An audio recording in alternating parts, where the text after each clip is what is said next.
So I wanted to do a quick survey first. How many of you have heard of Zappos prior to this conference? And how many of you have actually shopped with us before? Very cool. So normally when I do this survey, that's a very nice shoe, sir. So normally when I do this survey, the ratio is actually about 2 to 1 women to men. And a lot of guys say they haven't shopped with us before, but they have a suspicion their girlfriend or significant other or wife has. And so, as Tony mentioned, we're located right here in Las Vegas next to the airport. And we give tours to the public, and I'll give information later on how you guys can get a tour if you want. And so we had this tour where the president of a major record label actually came and toured our offices. And the tour takes about an hour. It's a lot of fun. You get to see all the different departments. And so he walked through the merchandising department and got to see all the different teams there, and then walked upstairs to our customer loyalty team, which is the name for our call center.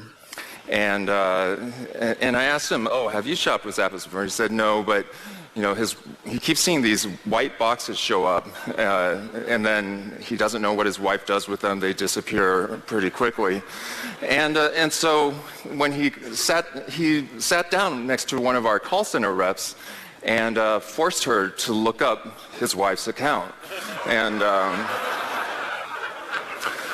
as it turned out, she had actually spent over $62,000 in her lifetime. So we're hopeful we're not instrumental in any divorce proceedings.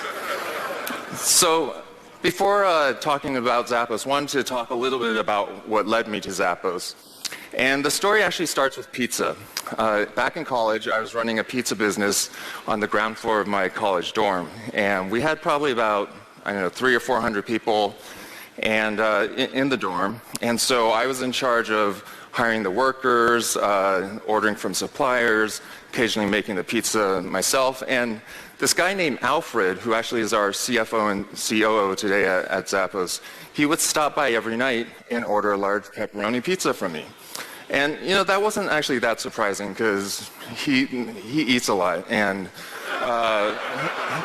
actually in college we used to call him the human trash compactor because we'd go out to a Chinese restaurant, 10 of us, and whatever was left over he would finish off everyone's plate. And so ordering a large pizza wasn't that weird, but then sometimes he'd come back a few hours later and order another large pepperoni pizza from us. And I found out several years later he was taking them upstairs and selling them off by the slice. So I guess that's why he's our CFO and COO today. So after the pizza business, started a company called Link Exchange that Tony was just talking about, and with the same college roommate I was running the pizza business with.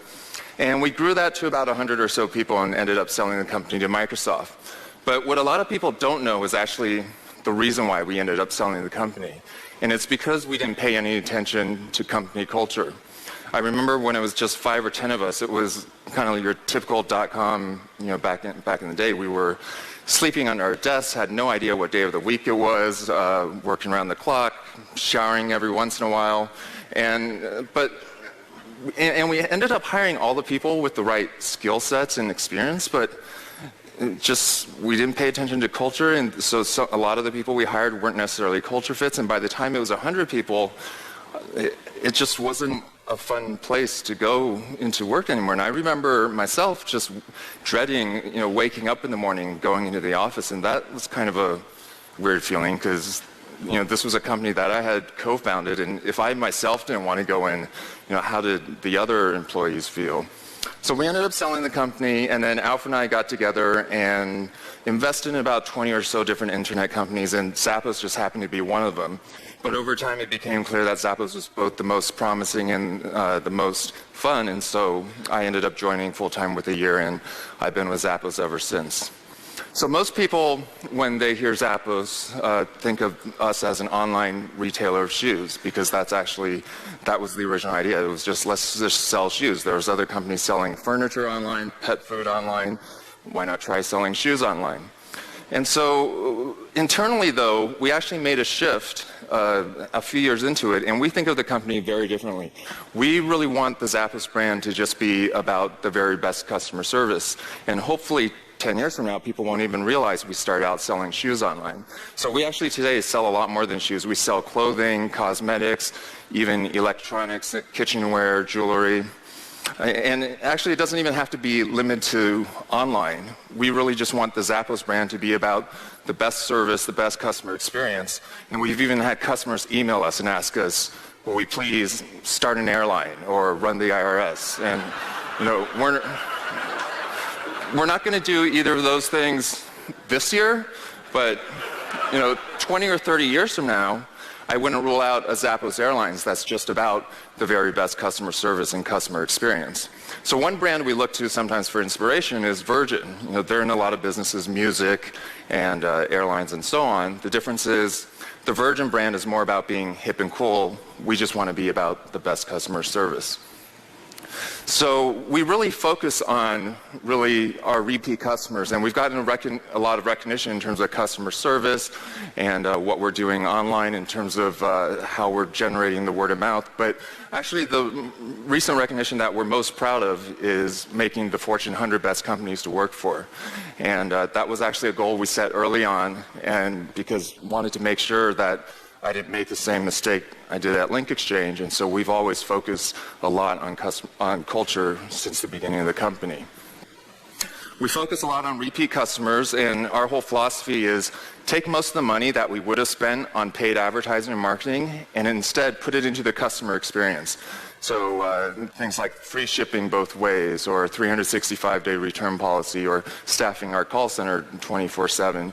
And I'll give a few other examples. And so now on any given day, about 75% of our orders are from repeat customers. They spend more than first-time customers. And really the number one driver of our growth over the past 9.5 years, we basically grew from nothing in 1999, and we just surpassed $1 billion in gross merchandise sales in 2008. The number one driver of that growth has been from repeat customers and word of mouth.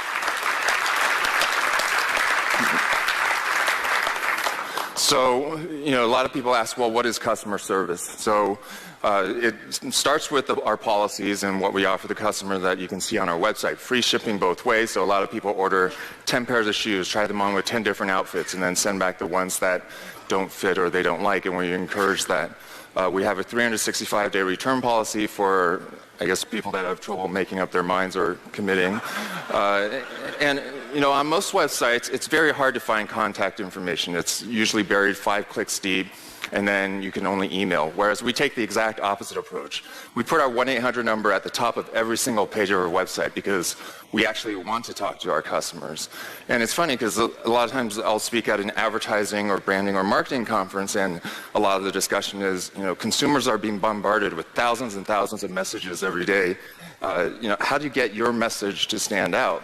You know, how do you build your brand through all this noise?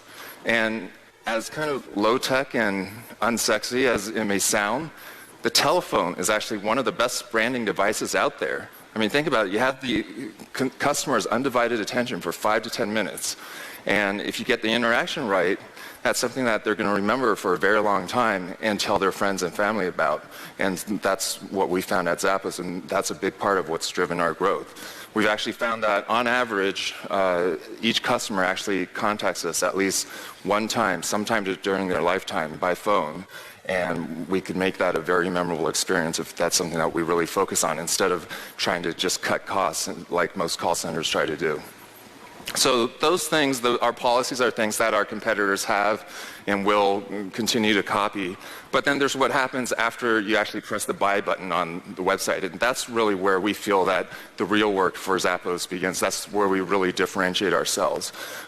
One thing is that I know from personal experience, a lot of times I've ordered from websites and I'm excited. I place my order, give them my credit card number, and then anywhere from 2 days later to 2 weeks later, I'll get an email that says, oh, sorry, that item's actually out of stock or on back order.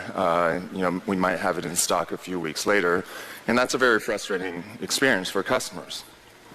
The reason why that happens is because the item is not actually stocked in the retailer's warehouse. In those cases, there's a thing called drop shipping, where the retailer may have another supplier or work with manufacturers, and basically the supplier or manufacturer gives an inventory fee to the retailer.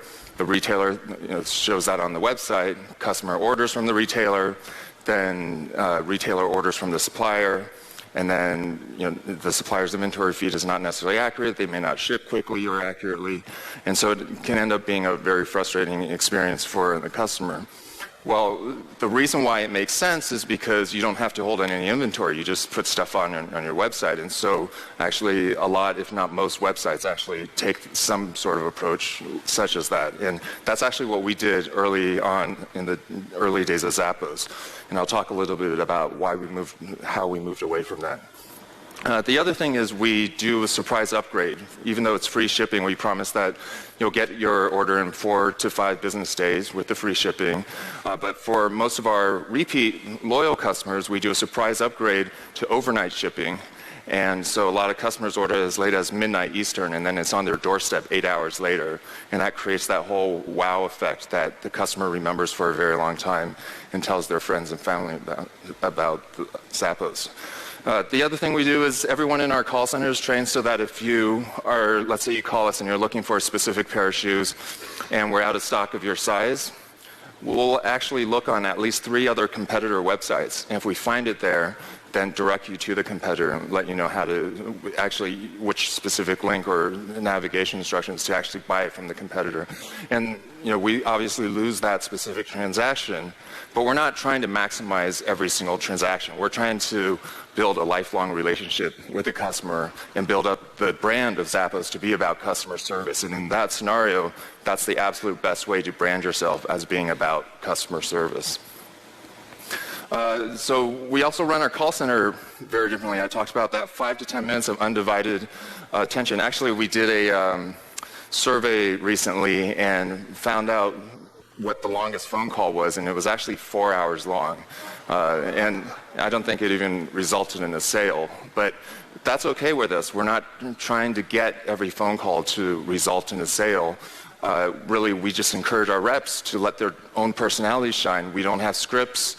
We don't have call times, we don't upsell, and really just try to connect personally with the customer. And so, there may be one rep that is chatting and likes telling jokes, and that's great, and that's how they connect with the customer and deliver that above and beyond customer service.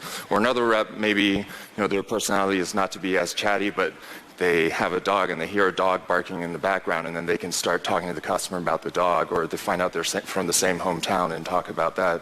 And we encourage that to really develop these personal, emotional connections, one phone call at a time. So I talk about all these things that we do for customer service, but actually customer service is not the number one priority in the company. Our number one priority is company culture. And our whole belief is that if you get the culture right, most of the other stuff, like great customer service or building a long-term, enduring brand, will just happen naturally on its own. So some of the things that we do for company culture are, it actually starts with the hiring process. We actually do 2 sets of interviews. The hiring manager and his or her team will do the standard, fit within team, relevant experience, technical ability, and so on. But then our HR department does a separate set of interviews purely for culture fit. And they have to pass both in order to be hired. So we've actually passed on a lot of really talented people that we know can make an immediate impact to our top or bottom line. But if they're not a culture fit, we won't hire them. And the reverse is true too. Even if someone's doing their job perfectly fine, if they're doing something that's bad for the culture, we will fire them for that. And our performance reviews are 50% based on whether you're living up to or inspiring the Zappos culture. We also do training. It doesn't matter what position you're in. Everyone that's hired in our Las Vegas office, you could be an accountant or lawyer or software developer. You go through the exact same training as our call center reps. And that includes going over, it's a 4-week program, includes going over company history, our philosophy about culture and customer service. And then you're actually on the phone for 2 weeks taking calls from customers. And the reason we do that is because if we're serious about our brand being about customer service, then customer service should be the whole company, not just a single department. It also helps out because during busy times, anyone can jump on the phones, and people from every department do jump on the phones during our busy holiday season. During that training, we also do something where at the end of the first week, we make everyone an offer. And the offer is this: we will pay you for the time that you've already spent working at Zappos, plus a bonus of $2,000 to leave the company right now. And that's a standing offer until the end of the 4 weeks of training in our Las Vegas headquarters. And what we found is that it gets rid of the people that are there just for a paycheck. You know, $2,000 is a lot of money for a call center rep where the starting pay is $11 an hour here in Vegas. And there's plenty of other call centers here. And the original reason we did that was actually because what we found was that they were going to leave anyways 6 to 9 months down the road, and we would have spent a lot of money training them, a lot of resources trying to manage them, or maybe they would have been fired 6 to 9 months down the road. But what we actually found as a surprising side effect that we didn't anticipate was that the people that didn't take the offer, they still had to go home and think about that $2,000 offer and think over the weekend, talk to their friends and so on, and ask themselves, is this a company that I really want to commit to? And what we found was when they decided to turn down the offer, they were a lot more engaged and committed to the company and to our culture because they really truly felt that they should give up $2,000 to be a part of Zappos. And we're on Twitter. How many people here are on Twitter, or have you? Okay, so we're very active on Twitter. We have about 1,400 employees. About half are in Las Vegas. So of the 700 or so that are in Las Vegas, we have about 400 something employees on Twitter. And we've actually found that that's a great way of building company culture as well, because employees can meet up with each other outside the office, or you might find out that the person 3 rows down from you is also a hiker, and because he twittered about hiking over the weekend, and that really helps build the personal connections for our employees within the office.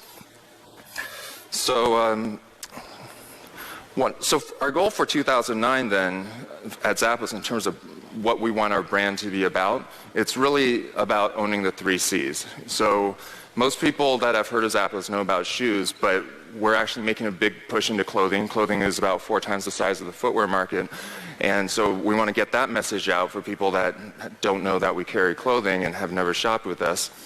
And then for people that have shopped with us, we want to make sure that they understand the Zappos brand is about customer service, the very best customer service. And that's not really something that we tell them so much as something they experience when they call us or receive that free shipping or the surprise upgrade to overnight shipping. And then if they know that, then we want them to understand that the thing that drives all of that is our company culture. And I'll talk a little bit about exactly how we think about the company culture. So we've actually had customers email us and tell us that when they think of Zappos, they think of Zappos as happiness in a box, that happiness that they feel when they open a box and get that perfect pair of shoes or piece of clothing. And so whether it's the happiness that customers feel when they open that box, or the happiness that customers feel when they experience the customer service through interacting with us and the personal and emotional connections, or the happiness that employees feel when they're part of a culture that they really believe in and are committed to and engaged with. The thing that kind of ties all 3 of these things together is just happiness. Zappos is really just about delivering happiness, whether it's to employees or customers or actually even our vendors. So a lot of people ask, what do you mean by culture? And for Zappos, we have a list of 10 core values. And the key word here, though, is actually committable core values. A lot of companies have these things. They might call them core values or guiding principles, but usually they read like press releases. They're very lofty sounding, and maybe you learn about them on day 1 of orientation, but then it's something that it's kind of a meaningless plaque on a wall. By committable, we mean that you're willing to hire and fire and do performance reviews based on them. And these are our 10 core values at Zappos. And I'll give you some examples of how we actually interview for these. So actually the one that trips us up the most is number 10, be humble. We have a lot of times we won't hire people because they're very egotistical, even though they're very smart and talented. And so what actually ends up happening at most companies, if you in that situation, is there'll be a discussion and people will say, well, this person can add a lot of value to the company, but they will probably rub you the wrong way, be annoying, but we should hire them because they're going to add a lot of value to the company. Well, that one hire isn't going to bring the company culture downhill, but you keep making compromises like that over and over again, and that's how the company culture eventually ends up going downhill. And that's what we experienced at the previous company I was at. And so core value number 3, create fun and a little weirdness. Our interview question for this is actually, on a scale 1 to 10, how weird are you? And usually candidates aren't expecting that question. But if you're a 1, you're probably a little bit too straight-laced for us. If you're a 10, you're probably too psychotic for us. But it's not actually the number that matters. It's more gauging the candidate's reaction, and because candidates, even the most seasoned interview candidates that have had a lot of practice interviewing, don't really know how to answer this question, and so it's interesting seeing ones that are trying to come up with the right answer. Number 4, be adventurous, creative, and open-minded. So one of our questions is on a scale 1 to 10. How lucky are you in life? 1 is, I don't know why bad things always seem to happen to me. 10 is, I don't know why good things always seem to happen to me. Well, we don't want to hire the 1s because that would bring bad luck to Zappos, and we don't want to be unlucky at Zappos. But actually, this question was actually inspired by a research study that I had read a few years ago, where they actually asked that. They got a random sampling of the population, asked that question, and got answers all over the board. There were 1s, there were 10s, there was answers in between. And then they had them do a task afterwards. And the task was this. They gave them each a newspaper and asked them to count the number of photos that were in that newspaper. And when they were done, to give the answer to the researcher. Well, what they didn't know was that it was actually a fake newspaper, and sprinkled throughout the newspaper were headlines that would say things like, if you're reading this headline right now, you can stop, the answer is 37, and by the way, tell the researcher, you saw this headline, collect an extra $100 bonus. And what they found was that the people that consider themselves unlucky in life generally never noticed the headlines. They just went through the task at hand and came up with the right answer at the end, but generally did not stop early, did not collect the $100. And people that consider themselves lucky in life generally did collect the $100 and stop the process early. And so the takeaway is that it's not so much that people are inherently lucky or unlucky in life, it's that luck is really more about being open to opportunities beyond the task or situation at hand. And so that's why we asked that question for core value number 4 about being open-minded. So a lot of the people come take a tour or hear about us talking about culture, and this is a very common comment we get, great for Zappos, but it would never work at my company. But there's actually a great book called Good to Great by Jim Collins, where he actually looks into the power of culture. And what matters the most is alignment. It actually doesn't matter what your core values are. What matters is that everyone in the company has the same values and believes in the values of the company.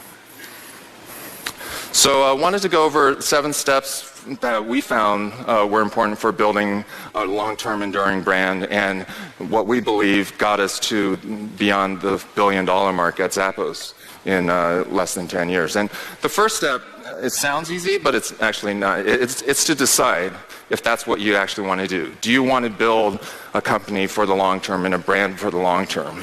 Because you don't have to. There's plenty of $1 million companies, even $10 million companies, where you don't have to worry about building a long-term enduring brand.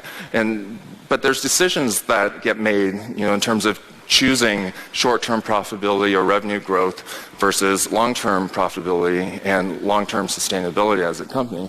And so one example is I talked about the dropship where that was actually the original business model for Zappos. It was, let's not carry any inventory, and then we'll just have our suppliers fulfill it because it's great from a financial perspective. And then we noticed that there were some brands that just didn't fit into that. They weren't able to ship directly to the consumer. And so we ended up doing a hybrid approach where back in March of 2003, actually about 75% of our revenues were from sales from brands that we inventoried. And then 25% was from this drop ship. And that 25% was great. It was making us lots of money with basically no investment. Financially. And then we all kind of sat around one day and asked ourselves, what do we want to be when we grow up? Do we want to be about shoes, or do we want to be about something that's more meaningful and significant? And we decided that, okay, let's not have Zappos stand for shoes anymore. We're going to have Zappos stand for the very best customer service. Well, and if we're serious about that decision, and we really mean what we say, then we have to give up that 25% of revenue. So basically overnight, we flipped a switch and gave up that 25% of revenue, which was actually a pretty tough decision at the time because we still weren't profitable, we couldn't get funding, but we felt it was the right thing to do if we were serious about trying to build this long-term brand and getting to $1 billion. So there's lots of decisions like that we made over time where we've really given up the short-term profits and short-term revenue to stay true to our vision about what we want the Zappos brand to be about.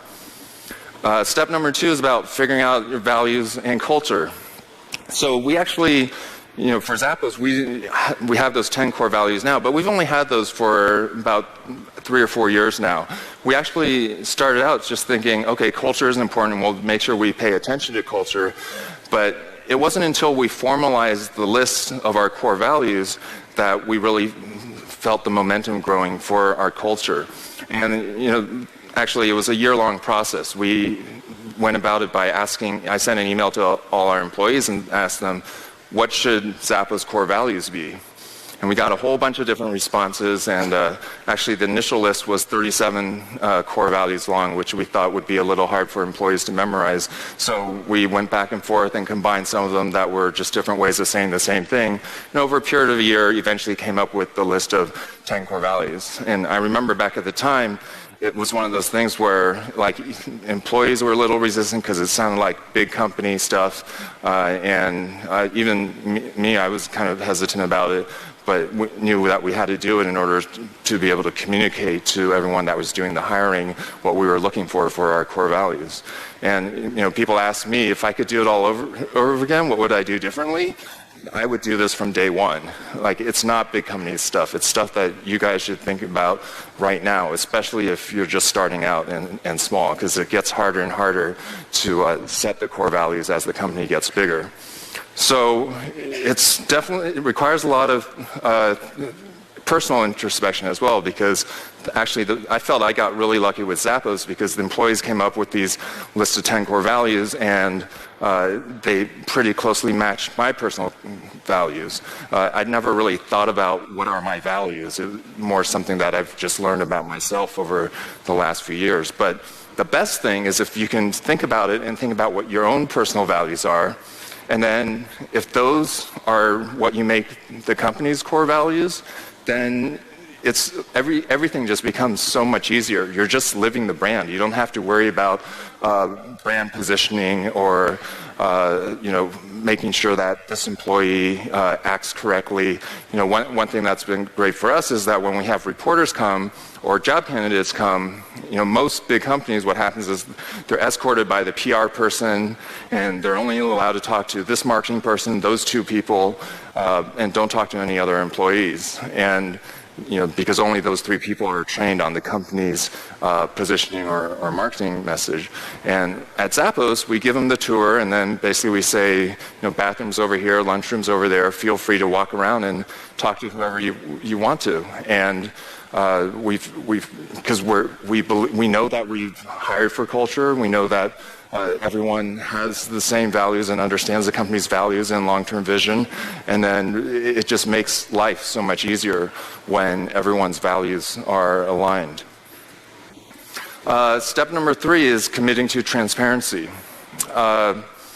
And one I talked about, that is one way that we're being transparent in terms of job candidates or reporters coming.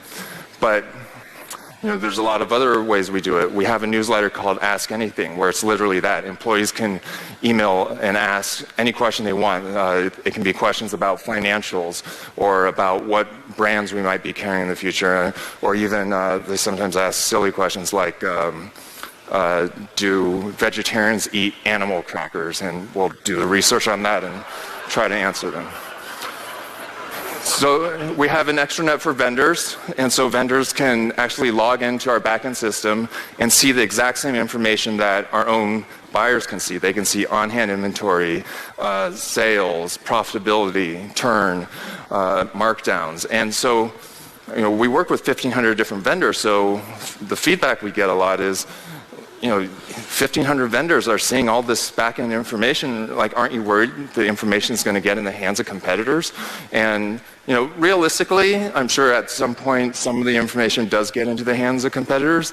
But on the flip side, we suddenly have an extra 1,500 pairs of eyes helping us manage our business. And, our buyers have portfolios of anywhere from 20 to 50 brands.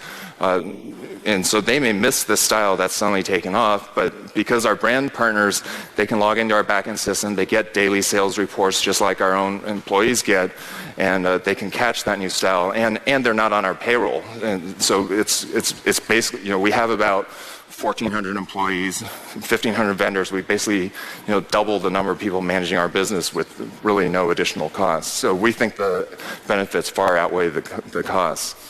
And then we have a program called Zappos Insights, where actually we share everything that we do. It's a subscription service, and people can email us and ask us, for example, what are your interview questions, or how do you grade your calls when you listen in on calls, and how do you think about merchandising or technology, and we'll find the right person within Zappos to answer it, record it on video, and then make that accessible to everyone else that's part of that program.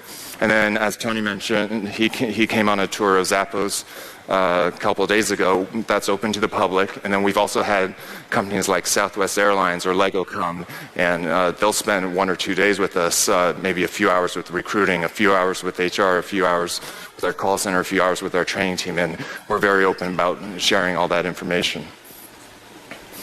So step number 4 is about vision. I talked about how when we started, it was just, let's just sell some shoes. And then kind of a weird thing happened when we decided we wanted to be about customer service that we just didn't anticipate. And what we found was that so our original reason for just not pigeonholing ourselves into shoes was, well, it's a bigger market if we can think of something bigger. So we decided, okay, customer service is bigger. But the weird thing that happened was that we found that employees suddenly became much more engaged and passionate about the company, because now it wasn't just about let's make money or let's be the #1 footwear retailer. It was about something that they believed in and was meaningful to them. And then when employees were more passionate about it, we found that vendors that came and visited our offices, and looked forward to coming to our offices, would come to our offices more often and worked with us because they really enjoyed the passion of the employees rubbing off on them. And when customers called us, they could sense that the person on the other side of the phone truly cared about their issue or talking to them, and it wasn't just there for a paycheck. And so all of these things just really snowballed and had this multiplicative effect, all because we changed the vision of the company from being let's be about shoes to let's be about the very best customer service, and really raise the bar, not just for ourselves, but for the retail world in general. So one of the things that I tell people at entrepreneur conferences is chase the vision, not the money. And so a lot of times I'll speak at entrepreneur conferences and people ask me, well, what's a good market to get into? And my response to them is, rather than think about what's a big market to get into dollar-wise, think about, what would you be passionate about doing for 10 years, even if you never made a dime? And so my line is chase the vision, not the money. And kind of the ironic thing is that the money will follow. I recently just saw a movie called Notorious a few months ago, where Puff Daddy says to rapper Biggie Smalls, also known as Notorious B.I.G., he says to him, "Don't chase the paper, chase the dream." I just wanted an excuse to put this slide up here. So what would you be passionate about doing for 10 years, even if you never made a dime, if you're an entrepreneur? And that's what my advice to, think about Craigslist. He started out and continued running the company because Craig was passionate about the community that he was building. He wasn't doing it for the money. And yet today, Craigslist is one of the top traffic sites on the internet. Or if you have employees, think about what's the larger vision and greater purpose in your employees' work beyond just being number one in some industry, beyond just money, beyond just sales, beyond just profits.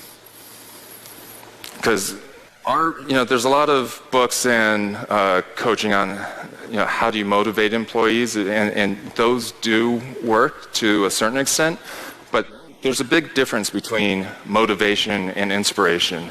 And what we found is that if you can inspire employees with a greater purpose, a larger vision that they believe in, that they're passionate about and is meaningful to them, and tie that with the core values of the company that they also believe in, then you can accomplish so much more through inspiring them through that than through just motivating them through incentives, for example, or any number of other kind of more standard management techniques.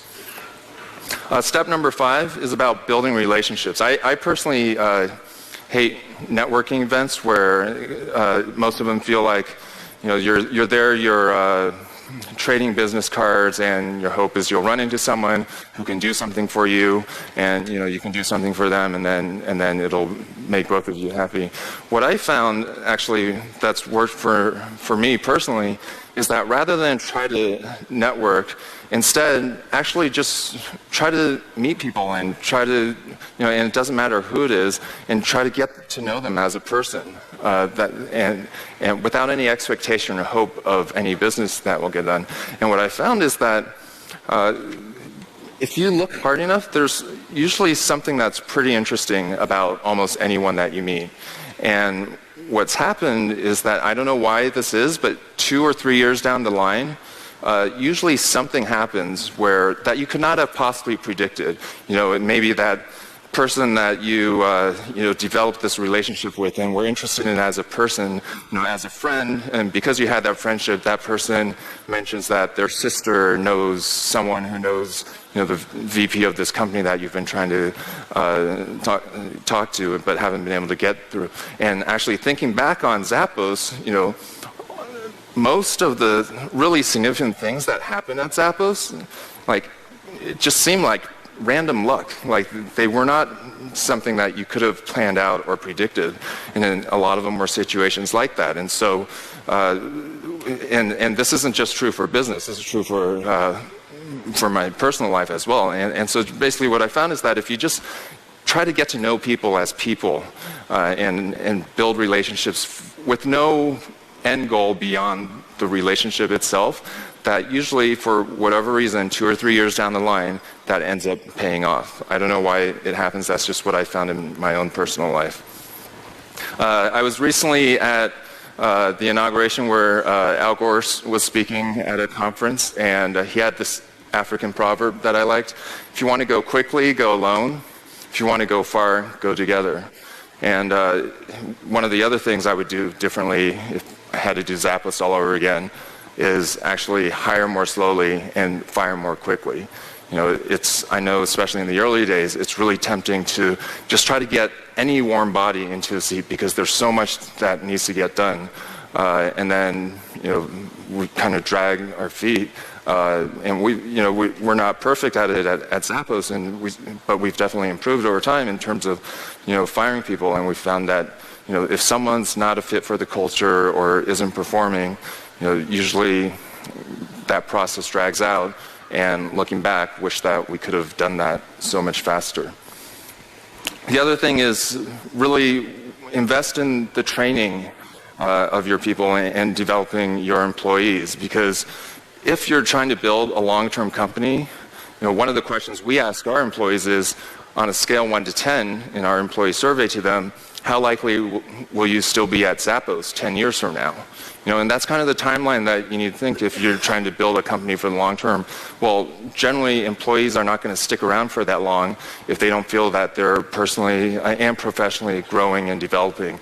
And some of that can happen just naturally on its own through actually working, but what we found is that the more we invest in training and developing our employees, and so we actually have a training team now, that the more engaged employees are and the longer they'll stay with the company. And then step number 7 is just about thinking long term and really focusing on, don't always chase the short-term profits. Focus on customer service, focus on repeat customers, focus on company culture. One question I get asked a lot is, everyone knows customer service is important. Everyone knows company culture is important. Like, no one actually thinks, oh, I want to, build a company where the culture is horrible. And so why don't more companies focus on that? And I think the reason is because of the payoff. The payoff is usually 2 or 3 years down the line. The payoff is not going to be this quarter or necessarily even this year. If our goal at Zappos was to maximize our 2009 profits, the right thing to do would actually be to shut down our call center and fire everyone that works in our call center. And I really don't think that our top line sales in 2009 would be affected at all. But eventually, word of mouth would get out, and I think 2 or 3 years from now, we would be hurting. And I think the same thing is true for company culture. And I would really say that, we've been around for almost 10 years now, and a lot of people think, oh, Zappos is an overnight success because they only heard of us recently. But, there really are no overnight successes. Even with Zappos, we made a lot of mistakes along the way, and the story doesn't actually even start with Zappos. Prior to Zappos, I was involved in a lot of different businesses. Some were successful, some weren't. The pizza business was a great learning experience for me, but I actually did the math for the hours and that I put into it, and I think it ended up being $2 an hour that I made in college working and growing that pizza business. But it taught me a lot for my next business. And so regardless of what stage you're at in your business today, just realize that that's going to be part of the path. Wanted to talk a little bit about something that I've been personally interested in over the past year or so. And so this isn't necessarily business related. And it's asking you to think about what is your goal in life. And if you ask most people what their goal in life is, you might get different answers. For you guys, it might be, okay, I want to eventually get to this scale in my business. For other people, it might be, I want to get a boyfriend or girlfriend or get a job. And then you ask why again, and then you might get answers like, oh, well, then I could, if I get a great job, then I can make money. Why do you want to make money? And then you ask that again, and then, so I can buy a home. Why do you want to buy a home? And, you keep asking why and why. And for most people, actually, if you ask why enough times, and if you ask yourself why enough times, it actually all ends up coming down to the exact same answer. And that answer is happiness. Ultimately, you're doing all this stuff so that you can do what you can have that feeling of happiness. And, what makes people happy might be different. Some people might think getting that job will make them happy, or other people might be focused on that relationship. But ultimately, it just boils down to happiness. So, in doing this research over the past year, one of the things I found really interesting and consistent across all the research is that people are actually very bad at predicting what will actually make them happy. If you survey, there's been so many studies of lottery winners where you look at their happiness level right before winning the lottery, and then you look at their happiness level, a year later, and basically they're the same or maybe even less happy than they were right before winning the lottery. And so a lot of people think, well, when I get X, then I'll be happy, or when I achieve X, then I will be happy. Once, my business is at $1 million right now, when it gets to 10 million, then I'll be happy. And so, So I thought that was interesting that people were very bad at predicting it. And then, you go to marketing conferences like this, or, maybe you learn on your own, or so on, and, there's a science behind a lot of the aspects of business, whether it's conversion or how to do direct mail or, direct marketing, customer acquisition metrics, and so on. And, you guys are spending 5 days here, learning a lot about, more of the science of business. And so you're spending all this time learning about the science of business, whether it's at this seminar or just on your own when you're actually running the business. What if you just spent, I don't know what the right percentage is, what if you just spent a certain amount of your time actually learning about the science of happiness? Now, I'm not talking about kind of self-help books where it's just like think positive and then you'll be happy. I'm talking about the actual science of happiness, because there actually is a science behind it, and humans do act in predictable ways. How much happier would you be? There's this graph that of all the different things that people are trying to do in order to ultimately get to happiness. What if by studying the science of happiness, you could find a shortcut and basically just go straight to the happiness instead of doing all that other stuff that you think will make you happy? Then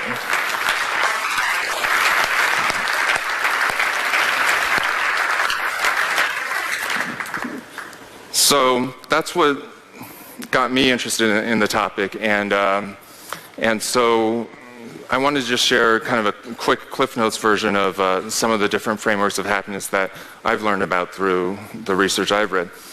And the first one is that happiness is actually really just about 4 things, and that's it. It's about perceived control, perceived progress, connectedness, and vision, meaning being part of something bigger than yourself. And that's it. And the interesting thing about this is that you can actually apply this to your business and employees as well as your customers. So as an example, perceived control. It used to be for our call center and our warehouse, they would basically work for a year and then they'd get a raise, and then work for another year, get a raise, and so on. And then we changed it so that when you first join our call center, you're just trained on phones. And then if you wanted to, you could be trained on emails and you had to get certified and so on. And then if you decide to go that path, then you would get a small bump in pay, like maybe 25 cents an hour. And then if you wanted to get trained in dealing with credit card fraud, you can go through that training and then get another bump in pay. And so we call these different options in our call center, they're called skill sets, and there's about 15 or 20 different skill sets. And then if you weren't interested in all that and you're perfectly happy just answering the phones, that's fine, and you'll just work at the same pay. And what we found was that when employees felt that they were in control of their own destiny, that they were just a lot happier. And we did the same thing in the warehouse as well. With perceived progress, I think Tony actually used the line that happiness is progress. And we've definitely found this true in the work environment as well.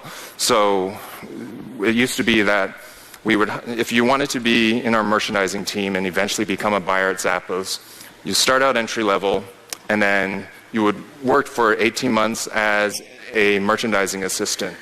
And then you'd need to get certified, pass certain tests and manage a portfolio and so on. But generally after 18 months, then you become an assistant buyer. And you do that for 18 months, and then you become a buyer. And at Zappos, being a buyer is kind of a big deal. And so it takes 3 years to become a buyer. Well, we changed it so that you actually, instead of starting out and being a merchandising assistant for 18 months, you're a merchandising assistant level 1 for 6 months, and then level 2 for 6 months, and then level 3 for 6 months, and then assistant buyer 1 for 6 months, 2, and 3. So exact same amount of time, still takes 3 years to become a buyer, and still go through the exact same training and certification and so on, except we broke it up into smaller chunks and found that employees were much happier, even though nothing had actually changed in reality. But it was about the perceived progress. And then in terms of connectedness, the way we apply that at Zappos is that it's really just about company culture. And most employees, when they leave the Zappos office, actually go and hang out with other Zappos employees outside the office. And what we found is that when that happens, that there's just a much higher level of trust, and communication is better, and overall efficiency is better once they're inside the office. So that's something that we definitely encourage a lot at Zappos. And then I talked about the vision and meaning, and when people felt like they were part of something more meaningful beyond just making money, that our employees were a lot more engaged. So another framework is Maslow's hierarchy. I'm not going to talk too much about this. There's actually a really good book called Peak by Chip Conley, where he actually condenses this into 3 levels. But just as an example, for employees, the bottom level is job, the next level is career, the top level is calling. And so for us, our goal at Zappos is to make sure that we get our employees to go from job to career to calling. And there's similar things that you can apply to customers as well. And so it's a great book. I would definitely recommend that. And then the third framework is that there's actually 3 types of happiness. The first type is the rock star type of happiness. It's really about pleasure and just chasing the next high. And this is what a lot of people do. But the problem with it is that it's great if you can sustain it and just keep that source of stimuli going. The problem is that, number one, when the stimuli goes away, your happiness level drops faster than the other 2 types of happiness. The second thing is it's very hard to sustain unless you're a rock star living that lifestyle. Second type is flow, and that's where it's about engagement. It's where time passes.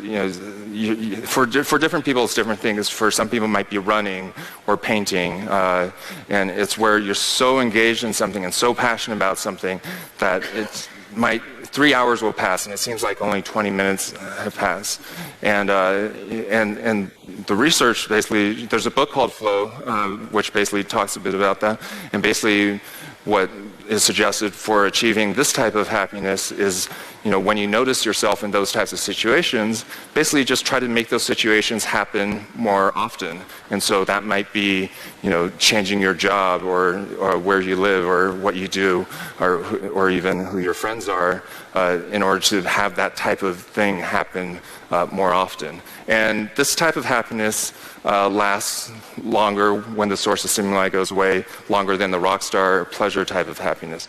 And then the third type is the meaning and higher purpose. It's about being part of something bigger than yourself that you really believe in. And what the research has shown is that this is actually the longest form of happiness in terms of how long-lasting it is. And so most people, what they do is they basically approach this from the top down. They think, okay, well, once I achieve 1, then I can work on 2, and then, when I have time, work on 3. When actually, from a, just logical, strategic perspective, the right strategy is actually accomplish number 3 first, and then number 2. And then, if you can do number 1 on top of that, then that's just icing on the cake, and that's actually the proper strategy for achieving happiness. So some of the books that I would recommend, Peak by Chip Conley. Tribal Leadership is about building company culture and looking at how successful long-term companies have really strong cultures. And actually what they found from their research is that it's about strong culture, it's about that larger vision that's beyond just making money. It's about that having that greater purpose. And then the third one is a 4-Hour Workweek by Tim Ferriss, and it's about this guy who travels. Actually, he used to work really long hours so that he could travel around the world, and that's really what he wanted to do. And then he kind of went through the thinking, well, if that's what I want to do, then I should just do that and skip the steps in between. So it's not necessarily something that I personally wouldn't want to work just 4 hours a week, but I think it does give interesting perspective in terms of just how you think about what you're ultimately working for, and think about, are there shortcuts to you finding your happiness? And then the fourth one is Happiness Hypothesis, which is actually the book that's made the biggest impact on my life over the past 5 years. And basically the author looks at different religions and cultures and philosophers from all different time periods and what their thoughts are about what happiness is. But then it compares it with actual scientific research that's been done, and then basically either agrees with or disproves certain elements of what their beliefs of happiness are. So, I guess I would just leave you with thinking about, what percent of your time, do you want to think about learning more about the science of happiness? I guess I equate this to one analogy I use is marathon running, right? Like everyone in this room knows how to run, but if you had to go run a marathon, you wouldn't just run randomly around in the parking lot and then say, okay, I'm trained, right? There's an actual science behind running. And so if you're going to train for a marathon, basically you either do the research yourself, and actually the way to train for a marathon is actually very counterintuitive. The most important thing if you're training for a marathon is actually to run slower, not to run faster during your training. And you either do the research yourself or you get a coach who knows about the science behind that. And so I would just say, I know everyone here thinks that, you guys think that you know what will make you happy, but I think you owe it to yourself to actually learn more about the actual science of happiness instead of just what you might instinctually feel, because some of it is counterintuitive. And, if the research shows that, whether you call it vision or meaning or higher purpose leads to happiness, and that's not me trying to, encourage you guys to be altruistic or anything. I'm saying that's the actual scientific research. Think about what is your company's higher purpose and what is your higher purpose in life, and think about how do you figure those things out, and whether through this talk you somehow are inspired to think about how to make your customers happy through better customer service, or how to make your employees happy through focusing on company culture, or just if any of you are inspired through just thinking about owing it to yourself to learn more about the science of happiness for your own personal happiness, then I'll have done my part in helping Zappos achieve its higher purpose of basically delivering happiness to the world.